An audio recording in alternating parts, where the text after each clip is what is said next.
Good morning. I'm so pleased to be with all of you today, and I'm always happy to be part of the Twin Cities Buddhist Sangha. As many of you know, more than a decade ago, I happened to stumble upon the Buddhist Church of San Francisco, where I was living at the time. And little did I know that taking those steps would be an act that would change my life. Before I learned about Jodo Shinshu Buddhism, I had a few times in my life attended meditation and Dharma talks at various Zen centers, both here and in California. And in my experience, many people here in the West, when they think of Buddhism, they think of Zen Buddhism. And sometimes if I tell someone that I am a member of the Twin Cities Buddhist Sangha or that I'm a member of the Jodo Shinshu Buddhist community, they say namaste to me, which is very sweet, but it makes me realize that they don't really know anything about Shin Buddhism, and I so want to share it with them. I want to share with them what I know and what I have, which is the joy and the freedom and the peace of Jodo Shinshu Buddhism. I feel that if people knew about Shin Buddhism, they would so want to know more and check us out. But how can we explain it to another without making it complicated? It's almost easier to understand other Buddhist traditions, such as Zen Buddhism, because there are things that you can do and practices that you can undertake. And how do we connect all that is going on today to something that began with the founder of Shin Buddhism, Shinran Shonin, 9 centuries ago, or even with Buddhism itself, which came about in the 5th or 6th century BCE? Is it even relevant now? For me, the answer is yes, it is very relevant to today. And yes, the life of Shinran Shonin is one that we can relate to, even though he lived in the late 1100s to the 1200s. Our lives are not so very different, which helps me to understand the saying that history is not far behind us. Shinran Shonin was born in Japan during the time when the Heian period was giving way to the Kamakura period, and there was much upheaval, socially, culturally, and especially politically. Similar to our own trying times, he lived during a time of many great difficulties, of instability and confusion. And even as a child, he was not spared difficulty and suffering. Before he was 8 years old, he had lived through 2 earthquakes and a massive fire that destroyed part of the nearby city of Kyoto. After that, he witnessed dead bodies in the street, the result of famine. Society was changing radically, and it resulted in warring and political unrest. Shinran lost his mother at the age of 8, and it's a little bit unclear, but some believe he lost his father early too. And then at age 9, he was placed in a monastery. At that time, he had already had an in-depth education regarding the reality of an ever-changing world. There is a poem attributed to Shinran, apparently written the night before his initiation into the monastery. Cherry blossoms that are felt to last until the morrow may well blow away during the night. Although attribution of this poem to Shinran Shonin has never been proven, whether he wrote it or not, it expresses what he was going through as he was about to enter the monastery, when everything was about to change yet again. It represents life itself. Because doesn't life sometimes, and nowadays especially, feel like that? Just when we maybe think we can have a moment of peace, everything shifts. And I think we can relate to his life and his challenges, especially now when we are being swept in what seems like cataclysmic changes, politically and socially and culturally. And we can't even catch our breath before there is another shift, another upheaval. Just this past week, it seemed that a major, shocking event occurred almost every day. We started off on Monday, the 4th of July, to yet another mass shooting. This time in Highland Park, Illinois, where grandparents and babies and families were gathered for an old-fashioned parade. Here in Minneapolis, we had shootings on Boom Island that same night, and chaos and mayhem reigned throughout the city that police could not keep it in check. We then learned that the Prime Minister of Great Britain was stepping down after many lies and much scandal. And after that, we saw on television the assassination of the former Prime Minister of Japan, Shinzo Abe, which is shocking and it's heartbreaking on so many levels.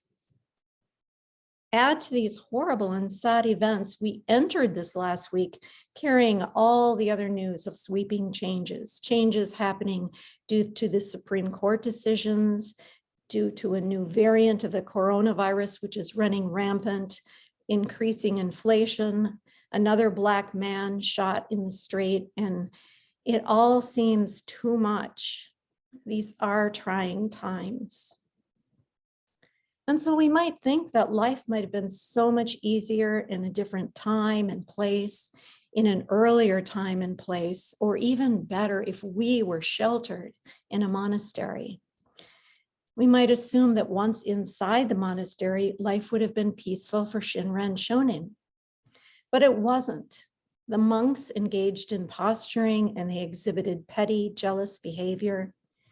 And Shinran was required to undertake austere practices, which he did diligently. But he found that the more he practiced, the more he did and tried to do, the less connected he felt. The practices seemed meaningless to him, and he considered himself a failure. Still, he persisted for 2 decades. He tried and he tried and he tried.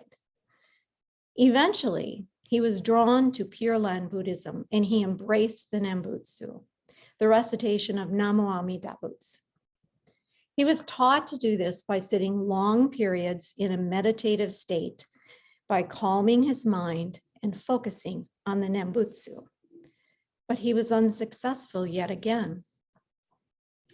And it was during this time that Shinran pondered to himself if it was so difficult for him as a monk who had committed every hour of his life to his practice, if it was so difficult for him to change and to step away from his ego-centered ways, if all of his practices brought him no closer to enlightenment, then what are the chances for a layperson who must also concentrate on raising children, on working, on caring for house and home? What are the chances for those who are bound by all the requirements of human existence? Well, he eventually met Honen Shonin, and it was through him that Shinran learned about the larger sutra, which says, if when I attain Buddhahood, the sentient beings of all the 10 quarters, with sincere mind and trusting themselves, aspiring to be born into my land and saying my name perhaps 10 times, should not be born there, may I not attain the supreme enlightenment. As Shinran pondered these words, he understood that it clearly shows how Amida's vow enthusiastically embraces sentient beings who have no way of attaining enlightenment through their own efforts. And so it was Honen Shonin who helped him to come to the understanding that there was no difference between a good person and an evil or ignorant person, and that it was through devotion to the Nembutsu that one will become liberated from the suffering of birth and death. And once he learned all these things and embraced this understanding, life did not magically change for Shinran Shonin personally or even in his culture. Political upheaval, infighting, constant change persisted. Shinran was persecuted, he was censored, he was exiled, and he became estranged from his own son. Life was difficult in childhood, it was a struggle at the monastery, and it continued to be hard throughout life, just as life is difficult for each and all of us now. And yet life did change for Shinran completely. Just as our lives change when we accept and embrace the generosity and the compassionate gift of the Amida Buddha as expressed through the primal vow. His life changed because Shinran Shonin came to what we now call Jodo Shinshu Buddhism, which means the true teaching of the Pure Land. He came to it when, after years of striving, he finally learned he can let go. And in letting go, he was held. This may be hard for many of us to relate to, especially those of us who are raised in Western culture, because we are a nation of pick yourself up by the bootstraps. We are a society of always doing. We believe in striving. We believe in achievements. And that is pretty much how we measure our value. Our culture is about undertaking practices or fulfilling requirements. It is focused on whatever it is that we can do in order to achieve something. In our society, we are rewarded for action. We expect to be rewarded for action. And we use action words and take action against that which we really cannot control, even though we think we can. Just consider some of the things we say, the action words that we use, such as conquering nature or battling cancer. But when we come to embrace the Buddhist understanding that there is no way around it, life is connected with suffering. And the reason we suffer is because we cling to the idea that we can have things our way, and we're angry or hurt because that doesn't happen. Accepting that all things are impermanent, are transient in nature, and by letting go of our ego, of our need to hold on, to cling, to control, to be angry or unhappy because we want things to have been different, this brings a cessation of our suffering. This allows us to live in the present moment and ultimately to live in peace and contentment, no matter the situation.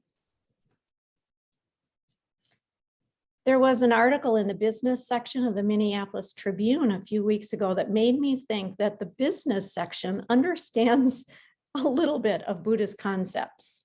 It told the story of Thomas Edison, who was 67 years old when his factory went up in flames. He lost everything he had worked for. And so the next morning, when he and his son went to the site and saw only ashes, Edison said, "There is great value in disaster. All our mistakes are burned up. Now we can start anew." The author of this newsletter was using Edison as an example of letting go, because he went on to say some things are hard to let go of, to leave behind, but letting go need not be the end of the world. And he goes on to quote another author who says, "Stay away from the thought of what might have been." And so even in the business section, there's a little glimmer into understanding the idea of letting go and allowing. And so how do we specifically explain Jodo Shinshu, which in a way is so simple and also deep and profound? First of all, Jodo Shinshu is a religion of gratitude and compassion.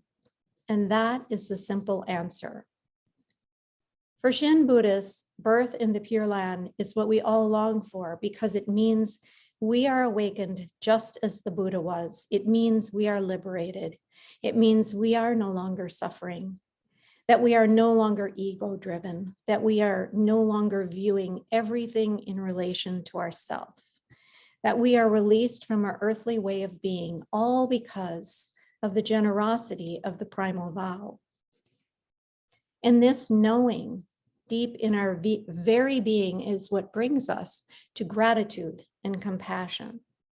We truly understand that nothing is forever, and we let go of holding on to that idea. And when we let go, we entrust ourselves to the compassionate vow of the Bodhisattva Dharmakara, who became the Amida Buddha, as conveyed in the larger sutra.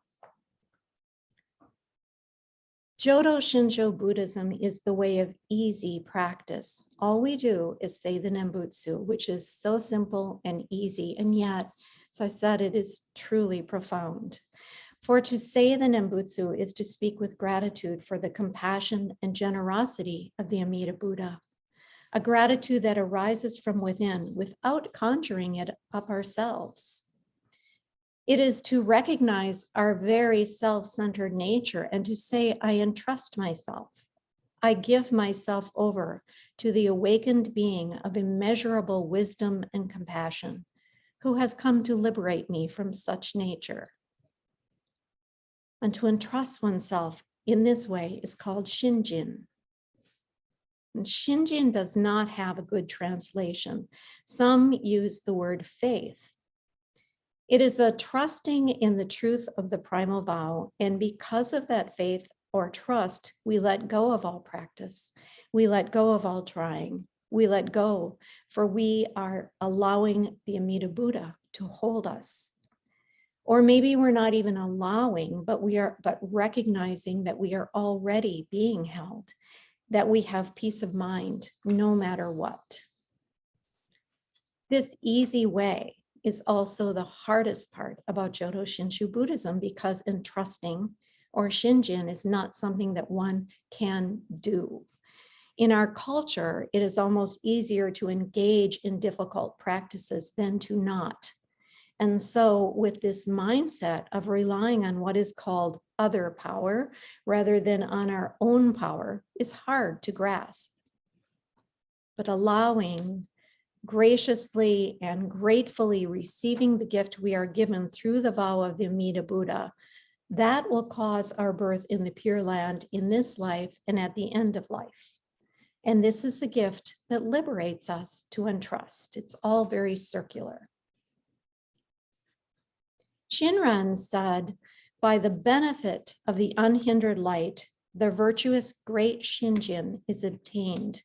Assuredly, does our evil passion turn into enlightenment as ice melts into water.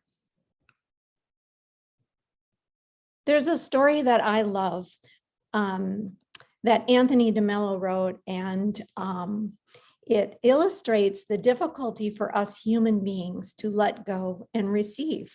And it illustrates the beauty of letting go and allowing. It's about a mansion that was said to be magnificent. If you could call it a mansion, it was big and it was airy, and there were no doors, just open spaces. And it took up most of the tiny island upon which it stood. It was filled with hundreds and hundreds of bells, huge bells, 2 stories tall and little teeny tiny bells, and all sizes in between. And they were created by the finest craftsmen. And when the wind blew, all the bells rang out in a sound that was melodious and sweet. And that sweet sound floated through the air and was heard near and far. But that was thousands of years ago, and as time went on, the island began to sink little by little, until at last the splendid structure and all the bells had come to rest on the bottom of the sea. Legend has it that the bells continue to ring out, and that if one stands on the shore and listens with all one's heart, the tinkling of the bells will surely be heard. Well, a young man had grown up hearing that legend over and over, and he decided to venture out to hear for himself. He traveled for many, many miles, and when he arrived, he took an inexpensive room in a hotel, and each morning he trekked over to the beach and he settled himself down waiting to hear. But the waves roared and the wind blew through the trees, and the man could hear nothing else. He tried so hard to hear. He tried to ignore the sounds, and he concentrated very hard on pushing away the noises, but to no avail. And finally, after days had grown into weeks, the young man gave up and decided to return home. On the morning of his departure, he went back to the beach and the sand and the sky to say goodbye. And he sat down and he wrapped his arms around his legs and he closed his eyes. And the waves rolled in one after the other, over and over and over. And the wind whooshed through the trees. But he did not try that day, and he did not resist the sounds that day. He just gave himself over to it. And soon he became so lost in the sounds that he was no longer conscious of it. It became a silence deep in his heart, and all was hushed. And that is when he heard it, the soft tinkling of the bells. So quiet, it was almost a whisper, but it was sweet. When we quiet ourselves and quit striving, when we let go of wanting and trying, of needing, and we simply simply give ourselves over, we too can hear the soft sweetness of the vow of the Amida Buddha. We too can be liberated. And we too can be at peace in this chaotic, windy, wavy world. Please join me in Gasho.